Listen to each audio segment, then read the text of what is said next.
दर्शनं स्वर्गसोपानं दर्शनं मोक्षसाधनं देवदेवस्य दर्शनं पापनाशनं दर्शनं स्वर्गसोपानं दर्शनं मोक्षसाधनं।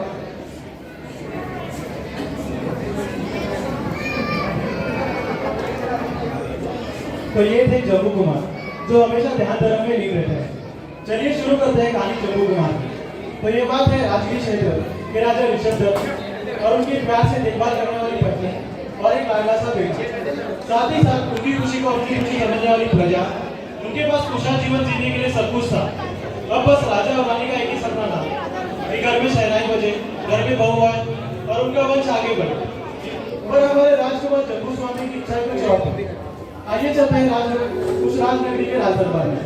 सावधान होशियार राजा के राजा महाराजा विराज अपनी रानी के साथ पधार रहे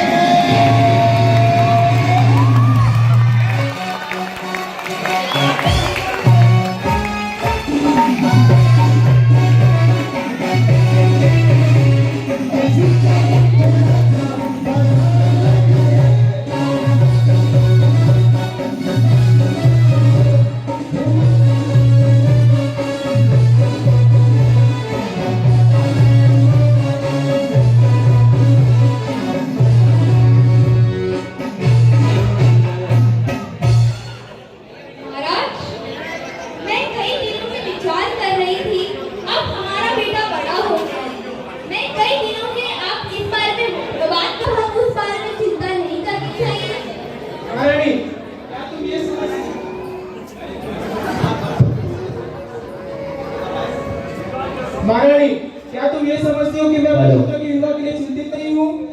मुझे भी अपने पुत्र के युवावस्था की चिंता है, पर तुम माँ हो, पहले अपने पुत्र से विचार विमर्श कर लो कि क्या वो तैयार है विवाह के लिए, क्योंकि उसका ध्यान धर्म के प्रति ज्यादा और संसार के प्रति कम है।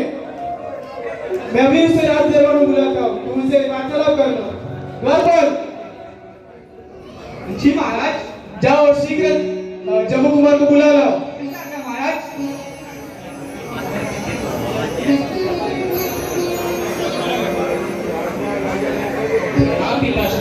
माताश्री, आपने मुझे कैसे याद किया? बेटे, तुम्हारी माँ तुम्हारे लिए चिंतित है, कहो महाराज।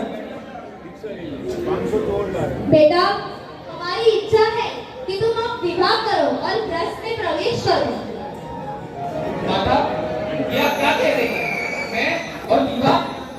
नहीं, मुझे विवाह नहीं करना। मेरा इस संसार में मन नहीं लगता, बल्कि मैं मोक्ष मार्ग पर चलना चाहता हूँ। क्या बेटा, तुम ये क्या कह रहे हो?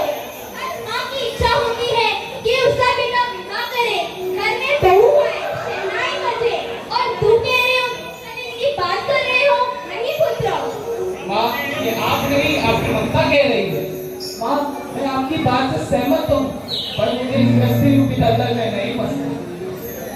परंतु पुत्र, ये ग्रस्त रहकर भी जय धर्म किया जा सकता है। हमें देख लो, हम भी तो ग्रस्त रहकर जय धर्म कर रहे हैं। केवल दीक्षा ही तो कोई उपाय नहीं है।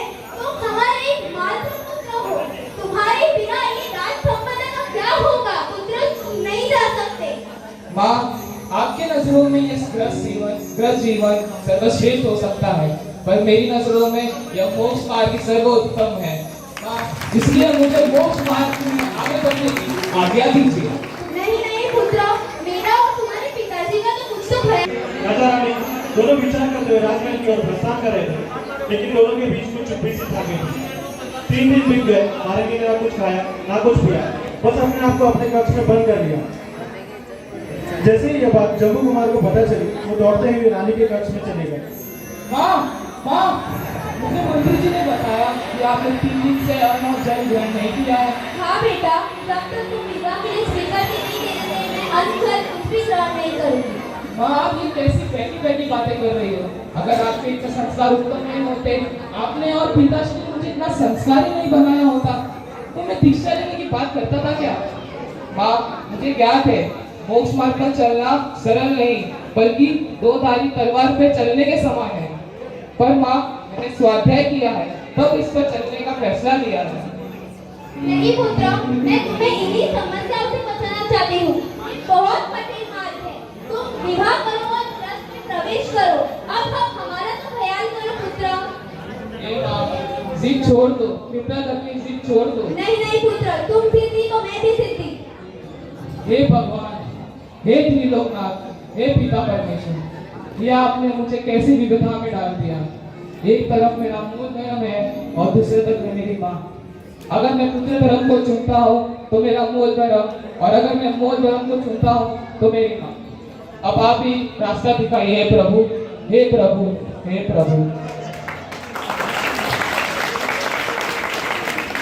हे भगवान, मैं मूल धर्म का पालन विवाह के पश्चात भी कर सकता हूँ यदि मेरी माँ को कुछ हो।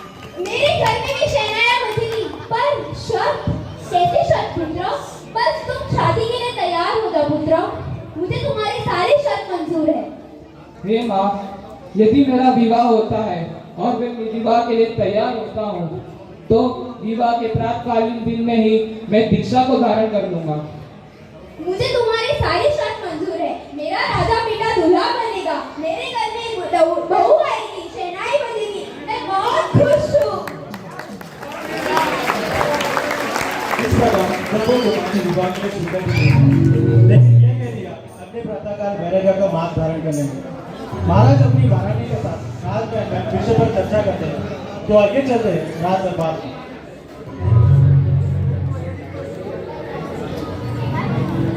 महारानी, तो क्या कहा पुत्र ने? महाराज, जम्बू विवाह के लिए तो मान गया है, पर उसने एक अनोखी सी शर्त रखी है। क्या? इस कैसी सोच शर्त? के मेरा दिल बैठा जा रहा है महाराज। कैसी शर्त? महाराज, वो कह रहा है, माँ मैं विवाह तो करूंगा, पर अगले दिन ही वैराग्य के लिए चला जाऊंगा। क्या? ये क्या कह दिया पुत्र ने? परंतु तुम चिंता न करो, उसका विवाह होगा, दुल्हन आएंगी, वो उनके प्रेम मोह में फंसकर यहीं रह जाएगा और अपना वैराग्य अपना त्याग देगा। क्या कहते? हाँ महाराज, ऐसा ही होगा। हाँ, द्वारपाल जाओ और पूरे नगर में घोषणा कर दो कि जम्बू कुमार ने विवाह के लिए अपनी स्वीकृति दे दी है। नर नारी बालक बालिकाएं वृद्ध सबको आमंत्रित किया जाए। महाराज सुनो सुनो सुनो, सभी नगरवासियों सुन लो। महाराज के पुत्र जम्बू कुमार ने विवाह के लिए स्वीकृति दी है, अतः इस विवाह में सभी चले।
तुम चिंतित थी जम्मू के युवा के लिए, परंतु वो एक नहीं, दो नहीं, तीन नहीं, चार राज्यों के साथ रहता है।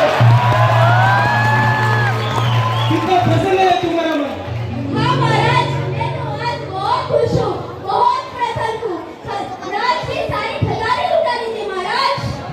अरे राज्य गरीब हो जाएगा। प्रसन्नता तो बहुत है, परंतु एक चिंता सताई जा रही है। क्या महाराज?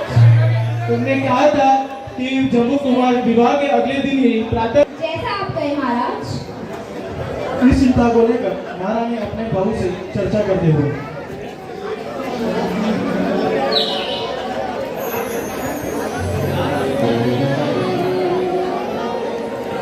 कितनी सुंदर बहू है मेरी।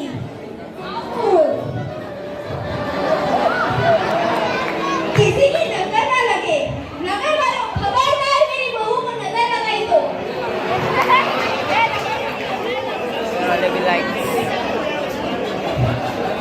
मैं आज बहुत प्रसन्न हूँ। मेरे बेटे को वैराग्य लेने से रोको। तुम अपने गुणों कलाओं से ऐसे रिझाओ, ऐसे मोहों में घुस जाओ कि वो वैराग्य लेना भूल जाए। अरे माता, आप चिंता मत कीजिए। अरे माता, आप चिंता मत कीजिए। मेरा नाम रूपवती है, मेरा नाम रूपवती है, रूपवती। मेरा रूप देखकर स्वामी चिंतित न हो, मेरा नाम कलावती है, कलावती। मुझे एक नहीं, दो नहीं, अनेक अनेक कलाएं आती है। मैं स्वामी को इस तरह मोहित कर लूंगी कि वो यही रह जाएंगे। अरे माता, चिंता क्यों करती हो? मेरा नाम गुणवती है, गुणवती। मेरे में अनेक अनेक गुण है। मैं स्वामी को इस तरह आकर्षित कर लूंगी कि वे वैराग्य जाना भूल ही जाएंगे। अरे माता, आप चिंता क्यों करती हो? मेरा नाम विद्यावती है, विद्यावती। मेरे स्वामी इतने आकर्षित हो जाएंगे कि वो हम जाना ही भूल जाएंगे। तुम चारों की बात सुनकर तो मेरी थोड़ी चिंता कम हुई है। ऐसा ही हो, भगवान करे।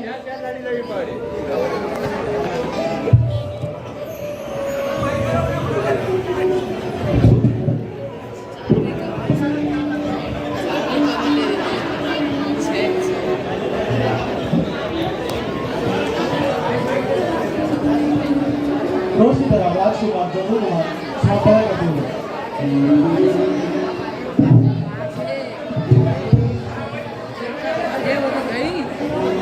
नमो हरिहंताणं, नमो सिद्धाणं, नमो आर्याणं। ये तुम क्या कर रही हो? मेरे स्वाध्याय में बाधा क्यों डाल रही हो? आखिर तुम चाहती क्या हो? मेरा नाम रूपवती है, रूपवती। मेरा रूप देखकर दूर दूर के राज्यों भी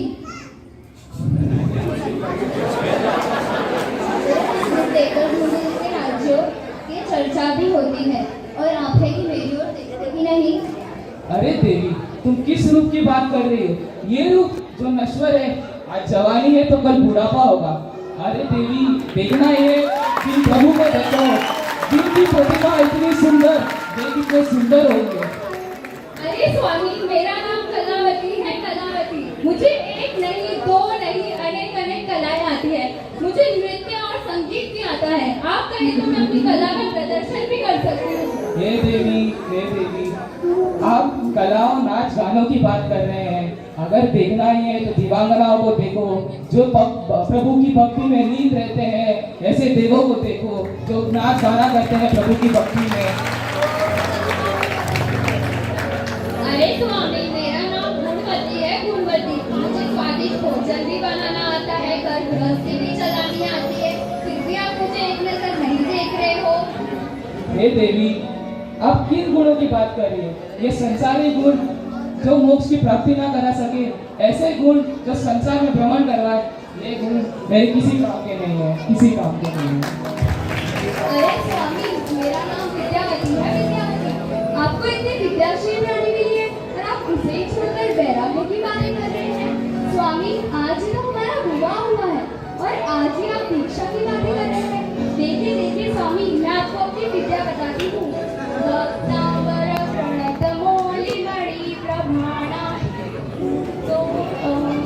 अरे देवी, ऐसे नहीं। भक्तामर प्रणतमूलिमणि प्रभान मुद्योतकं दलित पापतमो विधान सम्यक् प्रणम्य जिनपादयोगं योगाद मालम्बलं भवदले पततां जनानाम्। अरे देवी, तुम किस विद्या ज्ञान की बात कर रहे हो? उसमें मूल धर्म ही नहीं है, जैन धर्म ही नहीं है। ऐसी विद्या का मैं क्या करूँगा? अरे देवियों, तुम्हें क्या लगा इन कलाओं से, विद्या से, गुणों से तुम मुझे भ्रमित कर सकोगी? नहीं नहीं, कला भी नहीं। अरे देवियों, तुम्हें क्या लगता है ये संसार में केवल सुख है? नहीं, बल्कि मोक्ष मार्ग ही परम और अनंत सुख है। देवियों, क्या तुम्हें पता है कि हमें ये जैन कुल प्राप्त करने के लिए 84 लाख योनियों में भटकना पड़ता है, और मैं इसे ऐसे ही व्यर्थ जाने दूं? नहीं नहीं देवियों, ये संसार बस एक माया जाल है, और इसे पार होने के लिए हमें वैराग्य को धारण करना होगा। तो ये राजपाट, धन दौलत, कलाएं क्या काम के, जब हमें वैराग्य को धारण करके प्रभु के शरण में जाना है। इसलिए मैं कल ही दीक्षा ले लूंगा, मैं कल ही दीक्षा ले लूंगा। स्वामी, आप सत्य कह रहे हैं, हम भी आपके साथ स्वाध्याय करेंगे। रानियों के काफी प्रयासों के बाद भी जम्बू कुमार का दृढ़ संकल्प बदलना पड़ा, पर जम्बू कुमार ने रानियों का हृदय परिवर्तन कर दिया।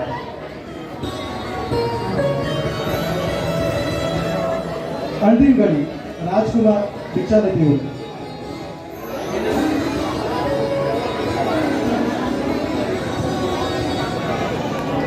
मुझे आज्ञा दीजिए, मैं मोक्ष मार्ग में आगे बढ़ने जा रहा हूँ। नहीं नहीं पुत्र, मैंने तो कोई आज्ञा नहीं दी तुम्हें जाने की, तुम ना चले। माँ, मैं जा रहा हूँ दीक्षा लेने। मैं आपसे पहले आपने से शर्त रखी थी कि मैं विवाह के पश्चात ही दीक्षा को धारण कर दूंगा। नहीं नहीं पुत्र, वो शर्त नहीं, नहीं मैं नहीं जाने दूंगी तुम्हें। हमारा तो सोचो, तुम हमारे मात्र पुत्र हो, तुम्हारे और हमारे पिताश्री का क्या होगा? तुम जाओगे नहीं, संपदा कौन संभालेगा?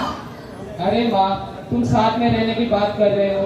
अरे 12 भावना में काफी सुंदर तरीके से वर्णन किया है।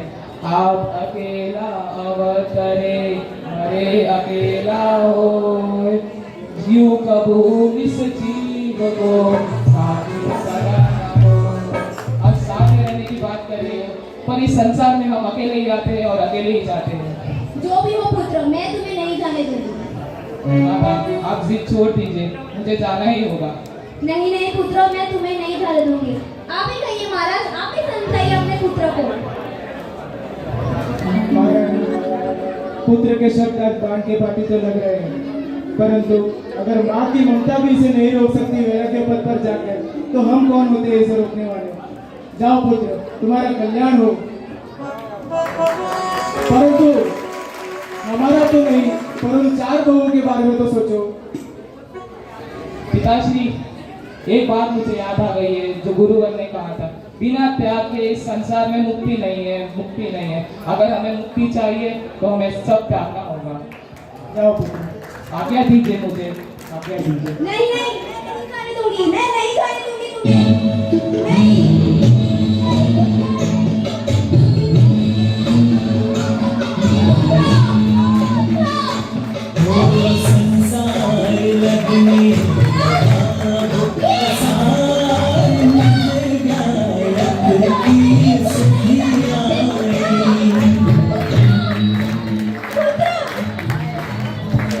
अतः हमें आज्ञा दीजिए, हम भी स्वामी के साथ जाएंगे। नहीं, तुम तो रुक जाओ बहू, तुम तो रुक जाओ। जाने दो, जाने दो, ये मेरा क्या है? जाने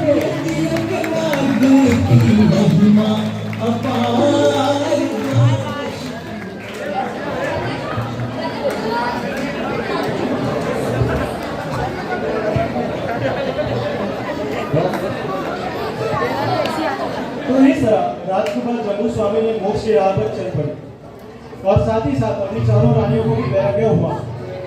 हम सब कुछ ना कुछ अच्छे कर्म किए होंगे, इसलिए हमें जैन कुल में जन्म मिला है, और हमें इस बात का गर्व है। हम सब जम्बू स्वामी की तरह दीक्षा तो नहीं ले सकते, तो क्या हुआ? उनके दिखाए हुए मार्ग पर तो चल ही सकते हैं। क्या तपस्या, किसी का बुरा ना सोचना, मन में अच्छी भावना, हमारे 10 लक्षण पर्व भी हमें यही सिखाते हैं। जय जम्मू